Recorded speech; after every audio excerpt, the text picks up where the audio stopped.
હરિઓમ બાળકો, મજામાં?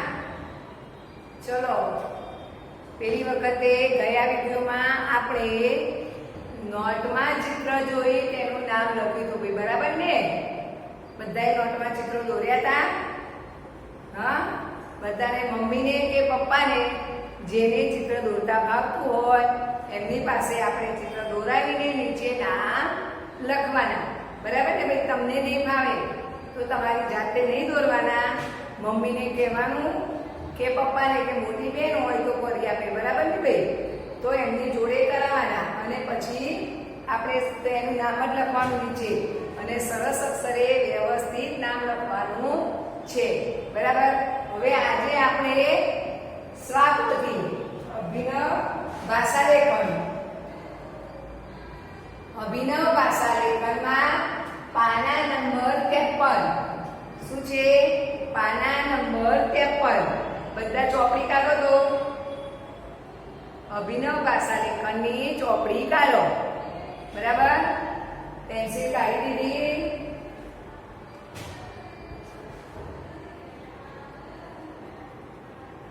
કાઢી તૈયાર થઈ ગયા ને ભાઈ?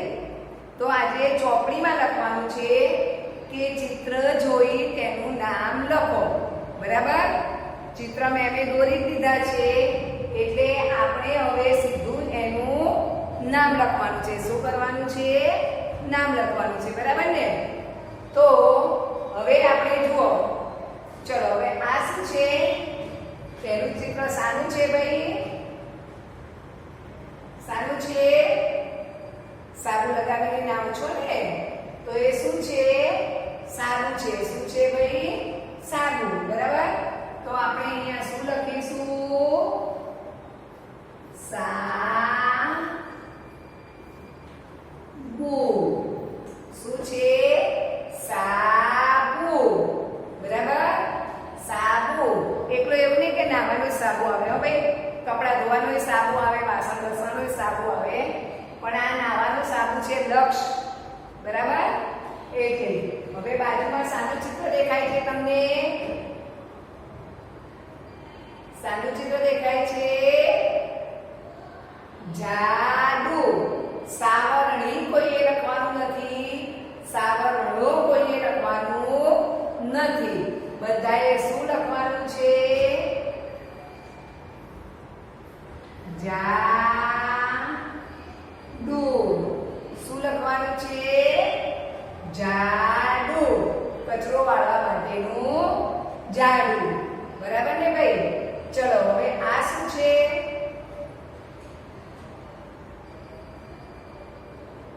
યાદ આવી ગયું? આપણે બહાર જઈએ ત્યારે ઘરને મારીને જઈએ છીએ ને, તાળું. શું છે? તાળું. શું બોલીએ છીએ? બધા બોલી જુઓ તમારી જાતે. તાળું. તાળું નહીં, તાળું, બરાબર ને? જો તાળું લખશો તો ખોટું પડશે, બરાબર? એટલે એને શું આવે? અળંદરનો અળજ આવે, બરાબર? કે તાળું. હવે આ જાગમાં તમે આના બદલે પેલો જમરૂખનો જ કરશો તો પણ ખોટું પડશે. જ્યારે આ જાડું હોય ત્યારે જબલાનો જ આવે, બરાબર? પછી આ શું છે ભાઈ? શું છે? સાધુ. શું છે? સાધુ, બરાબર ને ભાઈ?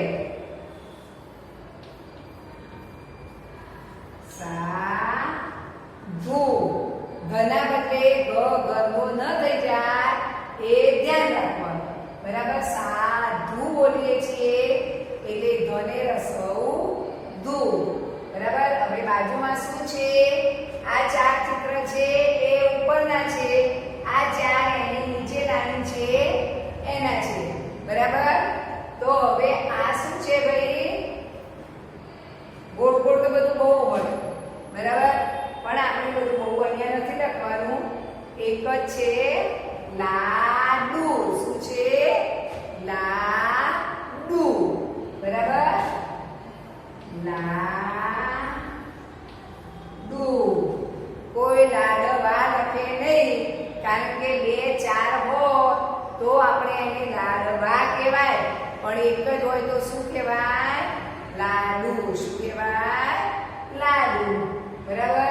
બાજુમાં શાનું ચિત્ર દેખાય છે? કાલે કીધું તું મેં કે તમે કહેશો મેમ છોકરાનું છે, બરાબર ને? પણ આપણે છોકરો લખવાનું નથી. આપણે શું લખવાનું છે? આનું ચિત્ર છે. શું છે? મુખ છે. શું છે? આ મોઢું છે ને આપણું આખું, આ મુખનું ચિત્ર છે, બરાબર? આ આપણું મુખ. મુખ. આપણે આજે જે લખીએ છીએ બધાને હસ્વ ઉ આવે. આ હસ્વ ઉ વાળા જ ચિત્રો છે, બરાબર?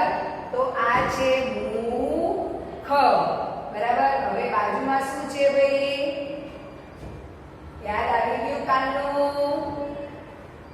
શું છે? ફૂલ. શું છે? ફૂલ.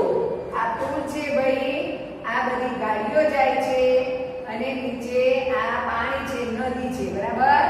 નીચેથી નદી જાય છે અને પુલ ઉપરથી વાહનો જાય છે. તમે પણ અહીંથી ક્યાંક બહાર જતા હશો અમદાવાદમાં પેલે છેડે, તો વચ્ચે સાબરમતી નદી ઉપર થઈ જાઓ છો, બરાબર ને? તો નીચે આવી રીતનું હોય, થાંભલા હોય, પાણી જતું હોય અને આપણે તો અહીંયા ઉપર થઈ જવાનું હોય, બરાબર ને? તો શું છે? પુલ. શું છે? પુલ. પુલ, બરાબર ને? કોનું ફ ના થઈ જાય પુલ, નહીતર પુલ થઈ જાય પછી પુલ ના બદલે, બરાબર ને? તો પછી હવે આ શું છે? આ શું છે? બાજુ છે. શું છે? બાજુ. એ તમે એને આમ વગાડો તો અંદરથી મ્યુઝિક વાગે છે. પહેલા આવું મેળામાં ને એમાં જઈએ ને ત્યારે આવા રમકડા મળતા હતા, બરાબર? એટલે આ છે બાજુ. શું છે? બાજુ. હવે આ ચિત્રો બધા જ ઉપરના છે, બરાબર? આજે 2 લાઈનના બધા જ ચિત્રો છે, બરાબર ને? હવે એની નીચે પણ ચિત્રો આપેલા છે બીજા. છે ચિત્રો નીચે જોયું મેં ચોપડીમાં, બરાબર? તો હવે આ નીચેના ચિત્રો જુઓ, પછી લખી દેજો હો. અને મારી સાથે સાથે લખતા હો તોય વાંધો નહીં, બરાબર ને? ચલો હવે આ ચિત્ર શાનું છે?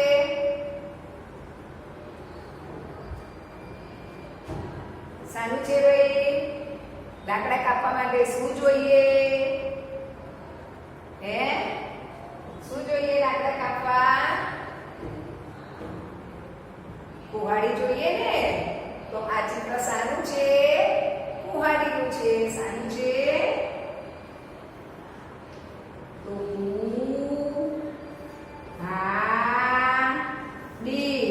હવે આ 3 અક્ષર વાળા શબ્દો આવ્યા ભાઈ. આ બધા જ 2 અક્ષરના નાના છે, બરાબર? હવે આ છે 3 અક્ષરના છે. કાનો, અસ્વઈ આવે, દીર્ઘઈ આવે, સારોઈ આવે, બધી જ નિશાનીઓ આવી જાય શબ્દમાં, બરાબર? તો આ છે કુહાડી, બરાબર? હવે આ શું છે ભાઈ? શું દેખાય છે તમને? પોપટ દેખાય છે? કબૂતર છે કે મોર છે? શું છે? ઘુવડ છે. શું છે ભાઈ? ઘુવડ. તો આપણે નીચે શું લખીશું? ઘુવડ. આપણે ઘુવડ લખીએ ત્યારે ઘરનો ગજ લખવાનું, બરાબર ને? આવા ડ આવતા હોય ત્યાં પણ તમે જો ટ લખી દો તો પણ ખોટું પડે, બરાબર? તો ઘુવડ. ઘણાને ટમા કે ડમા એવી ભૂલો થતી હોય છે, તો તમે જાડું ડના બદલે તમે અહીંયા ત કર્યો હોય તો શું થઈ જાય? જાડું થાય ને. અહીંયા એમ ર કર્યો હોય તો તારું થાય, એવી રીતે અહીંયા ટ કર્યો હોય તો કુહાટી થાય, બરાબર ને? ઘુવટ થાય. તો ટમા અને ડમા, અડમા અને રમા, ઘ અને ધ એમાં ભૂલ ના થાય, પ અને ય. આવા અમુક જે શબ્દો એક સરખા લાગે છે એવાને બહુ ધ્યાન રાખીને લખવાનું છે, બરાબર. હવે આ શું છે? શું છે ભાઈ? ખુરશી છે. શું છે? ખુરશી.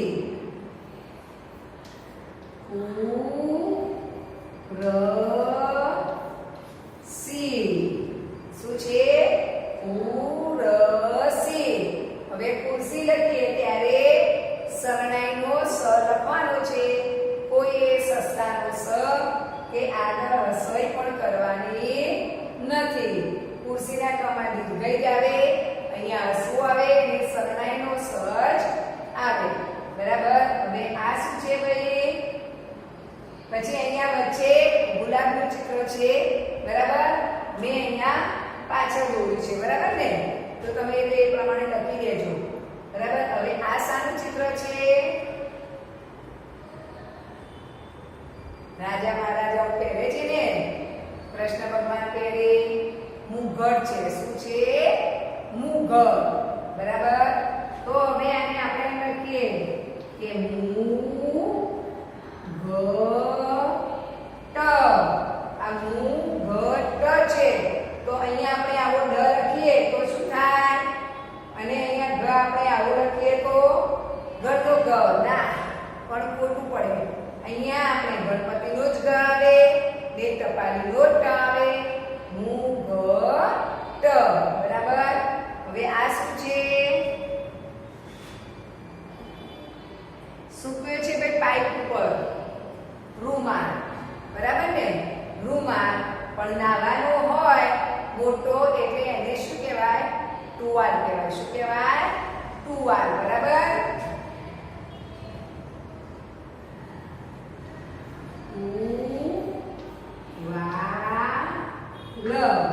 બરાબર. ટુવાલ. હવે આ શું છે? આજે દેખાય છે ને બધું ભાઈ? એ શું છે? અંદર દાણા છે, બધા દાણા છે. શેના દાણા છે? જુવારના. શેના? જુવારના. જુવાર એક અનાજ છે, બરાબર. તો આ છે જુવાર. એ જુવારની દાણી બને છે ભાઈ. બધા હોળી પર પેલી દાણી ખાવ છો ને, નાની નાની, હે?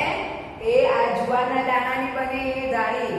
એને ફોડો ને ગરમ એટલે એ દાણી બને, બરાબર. હવે આ શું છે?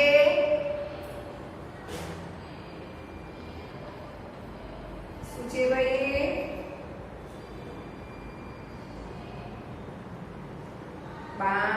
તીર, કાંટા. શું છે?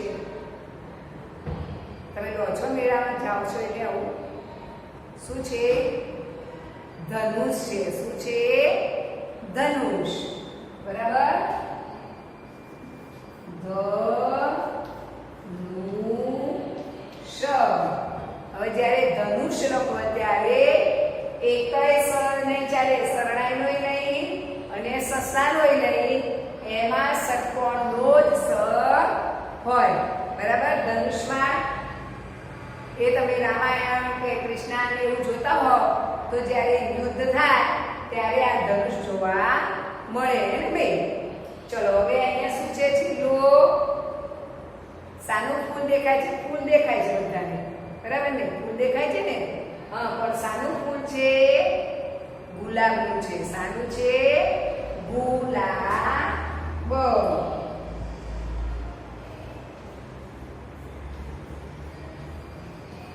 ગુલાબ, બરાબર ભાઈ. ચલો બધાને ઉપરના અને નીચેના બધા જ ચિત્રોના નામ લખાઈ ગયા છે ભાઈ. તો આપણે આને હવે વાંચી લઈએ ભાઈ, બરાબર ને? પછી વાર્તા સાંભળવી છે. ચલો આ શું છે? સાબુ. સાબુ.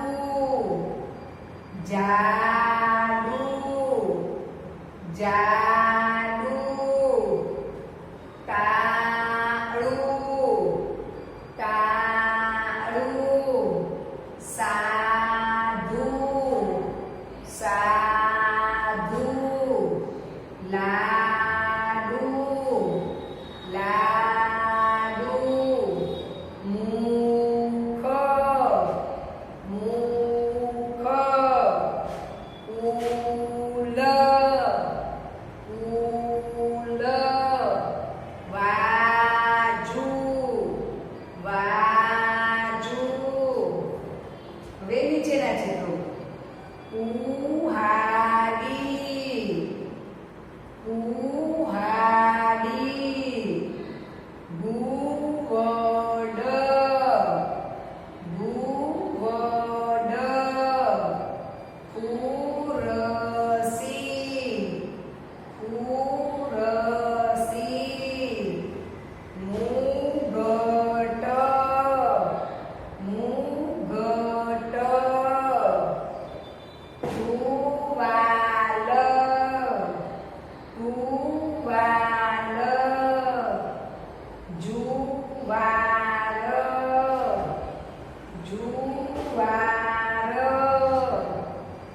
ધનુષ ધનુષ ગુલાબ ગુલાબ લખાઈ ગયા ભાઈ બધાને શબ્દો નામ લખાઈ ગયા બરાબર વાંચવામાં ધ્યાન રાખાયું ભાઈ તો ચલો એક વખત આપણે કક્કો બોલી જઈશું ચલો કુ ખુ ગુ ગુ ચુ છુ જુ જુ જુ ટુ ટુ ઠુ ઠુ ડુ ડુ ડુ ડુ ડુ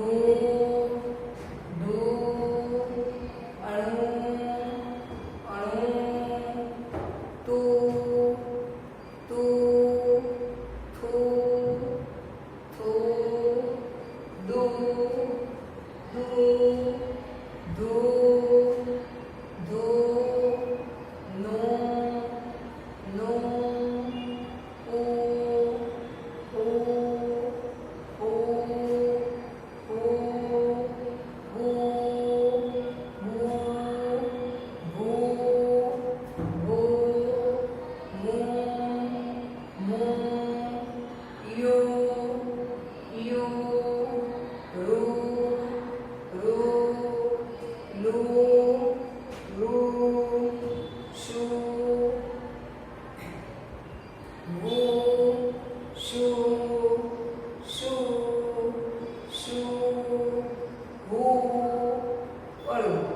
બરાબર ભાઈ બોલી ગયા કક્કો આપણે રોજે એક વખત તો કક્કો બોલી જ જવાનો તો જ આપણને એને તમે નોટમાં પણ એક બાજુ શબ્દો લખો એક બાજુ વાક્યો લખો કે ચિત્ર જોઈ તેનું નામ લખો તો સામેના પાને કક્કો લખી દેવાનો જ ભાઈ દરરોજનું જ કામ એ તો બરાબર કંઈ પણ લખ્યું હોય એના સામેના પાને બાકી હોય તો ત્યાં આપણે કક્કો જ લખવાનો બરાબર ને ભાઈ તો ચલો આ આપણે આ કુહાડી જોઈ ને તમે બરાબર તો આપણે આજે કુહાડીની વાર્તા કહીએ સાંભળવી છે ભાઈ બધાને હા તો જુઓ એક ગામ હતું બરાબર એ ગામમાં એક કઠિયારો રહેતો હતો કઠિયારો એટલે શું જે લાકડા કાપવાનું કામ કરતો હોય એને કહેવાય કઠિયારો બરાબર ને એ કઠિયારો હતો તો એ રોજ જંગલમાં જાય લાકડા કાપે અને ત્યાંથી સીધો જ એ બીજા ગામ શહેરમાં જઈને એ લાકડા વેચી આવે હવે એ લાકડા વેચીને આવે એમાંથી એને જે પૈસા મળે એ ઘરે આવીને એમાંથી એના દિવસનું ખાવાનું અને એ બધું વસ્તુઓ લાવે એમ કરીને એનું ગુજરાન ચાલતું હતું ગુજરાન એટલે શું એનું રોજે રોજનું ખાવા પીવાનું જે બધું આપણે વસ્તુ જોઈએ આપણે રોજ જીવવા માટેની એ વસ્તુ બધી આવી રહેતી. એને રોજ જંગલમાં જવાનું, રોજ લાકડા કાપવાના, રોજ બીજા શહેરમાં જઈને વેચીને પૈસા લઈને આવવાનું. આ એનો રોજ ક્રમ હતો. હવે એક દિવસ એવું બન્યું કે કઠિયારો એક ઝાડ ઉપર બેઠો હતો. એટલે ઝાડ ઉપરથી લાકડા કાપી અને ત્યાં નદી હતી તો નદીમાં પાણી પીવા આવ્યો. હવે ત્યાં નદીમાં પાણી પીવા આવ્યો તો એના હાથમાંથી એક કુહાડી હતી તો નદીમાં પડી ગઈ. અરે એને તો નદીમાં બહુ શોધ્યું પણ એને એની કુહાડી મળી જ નહીં. એ તો પછી એક ઝાડ નીચે આમ નદી કિનારે આમ માથું રાખીને બેસી અને રડવા માંડ્યો. અરે મારી કુહાડી, હું શું કરીશ? હું કેવી રીતે લાકડા કાપીશ? કેવી રીતે શહેરમાં વેચવા જઈશ? મારી પાસે પૈસા પણ નહીં આવે. તો કઠિયારો તો બહુ ઉદાસ થઈ ગયો, ભાઈ નિરાશ થઈ ગયો અને રડતો ત્યાં બેઠો હતો. તો એવામાં એ નદીમાં જલપરી હોય, જે અંદર પાણીમાં રહેતી હોય ને એને જલપરી કહેવાય. તો એ જલપરી બહાર આવી અને એને જોયું તો કઠિયારો ઉદાસ થઈને બેઠો હતો. એટલે એણે પૂછ્યું કઠિયારાને કે ઓ ભાઈ, કેમ રડે છે તું? તને શું થયું છે? તો કઠિયારાએ રડતા જવાબ આપ્યો કે હે દેવી, મારી આ લાકડા કાપવાની કુહાડી આ નદીમાં પડી ગઈ છે. હું શું કરું? હું કેવી રીતે લાકડા કાપીશ? ભાઈ કઠિયારો તો રડવા માંડ્યો. તો પેલી જલપરી કે ઉભો રે ભાઈ, તું રડીશ નહીં, હું તને હમણાં તારી કુહાડી લાવી આપું છું. કઠિયારો તો ખુશ થઈ ગયો કે હા ભાઈ હમણાં મને મારી કુહાડી લાવીને આપશે. તો થોડીક વારમાં તો જળદેવી પાછા ઉપર આવ્યા અને એમણે તો સોનાની કુહાડી આપી. કઠિયારો તો જોઈને કે લે ભાઈ આ તારી કુહાડી. કઠિયારાએ જોઈ તો આ કુહાડી એની નહોતી. એટલે એને તો ના પાડી કે ના દેવી, આ કુહાડી મારી નથી, મારે કોઈ બીજાની કુહાડી લેવા નહીં. તો જળદેવી કે તું બરો ભાઈ, હું હમણાં ફરીથી તમારી કુહાડી લઈને આવું છું. તો જળદેવી તો ફરી પાછા નદીમાં અંદર દ્રશ્ય થઈ ગયા. થોડીક વાર થઈ તો રૂપાની કુહાડી લઈને આવ્યા. રૂપાની એટલે ચાંદીની, બરાબર? ચાંદીની કુહાડી લઈને આવ્યા અને કહ્યું ઓ ભાઈ, લે આ તારી કુહાડી છે. તો આ જોઈને પણ પેલો કોઠિયારો કે એ ના દેવી, આ પણ મારી કુહાડી નથી. તો જળદેવી કે તો તારી કુહાડી કેવી હતી? તો કે મારી તો લોખંડની કુહાડી હતી, કે આનાથી હું લાકડા કાપી શકું નહીં. મારે લાકડા કાપવા માટે તો મારી લોખંડની જ કુહાડી જોઈએ. તો જળદેવી કે ઉભો રે ભાઈ, હું હમણાં તને બીજી લાવીને આપું છું. એમ કરીને જળદેવી તો ફરી પાછા અંદર ગયા. અંદર જઈને આવ્યા તો ફરી પાછા એક તો બીજી કુહાડી લઈને આવ્યા. તો કે લે ભાઈ આ તારી કુહાડી છે. તો પણ પેલા કઠિયારાએ કહ્યું ના ભાઈ, આ પણ મારી કુહાડી નથી, આ તો મારી નથી, આ મારાથી ના લેવાય. તો જળદેવી કહે કે ઉભો રે ભાઈ, ફરી શોધીને આવું છું. એમ કરી જળદેવી ફરી ગયા અને અંદરથી જે કઠિયારાની લોખંડની કુહાડી હતી એ લઈને બહાર આવ્યા. અને પેલા ભાઈને કીધું કે લે ભાઈ કઠિયારા ભાઈ, આ કુહાડી તારી છે. તો જોતા જ કઠિયારો તો ખુશ થઈ ગયો. હા હા હા દેવી માતાજી, આજ મારી કુહાડી છે, મને મારી કુહાડી આપો. એને એની જ લાકડાની કુહાડી લીધી, પેલા લોખંડની. એને સોનાની કે રૂપાની એવી કોઈ લીધી નહીં, કારણ કે એ બધી કુહાડીથી એને લાકડા કપાય નહીં. લાકડા કાપવા માટે તો લોખંડની જ કુહાડી જોઈએ. એ વગર એ કેવી રીતે લાકડા કાપે? તો એણે એની પોતાની જે લોખંડની જ કુહાડી હતી એ લીધી.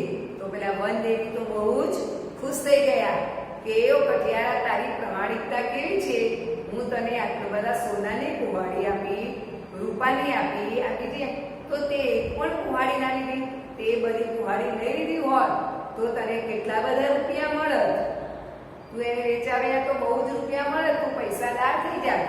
પણ કઠિયારો કે ના દેવી, મારે એવું કોઈનું લેવું નથી, હું મારી જાતે જ લાકડા કાપીશ અને વેચીને મારું ભરણ પોષણ કરીશ. પછી તો પેલા દેવીએ કઠિયારાને એની તો લોકોની કુહાડી આપી, સાથે સાથે એને સોનાની, રૂપાની અને બીજી કાંસાની હતી એ બધી જ કુહાડી એ કઠિયારાને આપી. કઠિયારો તો એ લઈને ખુશ થઈ ગયો ભાઈ, અને એમ કરતા કરતા એ ઘરે ગયો અને ઘરે જઈને એને બધી વાત કરી કે મારે આજે આવું થયું તો મને આ દેવીએ આ બધી કુહાડી આપી છે. પણ જુઓ ભાઈ, આ વાર્તા ઉપરથી આપણને શું જાણવા મળે છે કે આપણે કોઈની પણ વસ્તુ લેવાય નહીં. ખબર પડી ભાઈ? આપણે આપણી જેવી વસ્તુ હોય, તૂટેલી હોય કે ફાટેલી હોય, આપણે કોઈની પેન્સિલ કે કોઈની ચોપડી એવી નવી જોઈએ અને આપણે પછી એની લઈ લઈએ તો આપણા પ્રમાણિકતા કહેવાય નહીં. આપણી વસ્તુ આપણી જેવી હોય તેવી જ વસ્તુ આપણે લઈએ તો જ આપણી સાચી પ્રમાણિકતા છે. એ કઠિયારાના જેવું જ આપણે શીખવાનું ભાઈ, બરાબર ને? કારણ કે કઠિયારાએ કેવું કર્યું ભાઈ, એણે લીધી કોઈની કોઈની કુહાડી લીધી નહીં ને, આપણે પણ એવી જ રીતે શીખવાનું છે, બરાબર ને? તો બધા સરસ લખી દેજો. હા ભાઈ, ચલો હરિઓમ.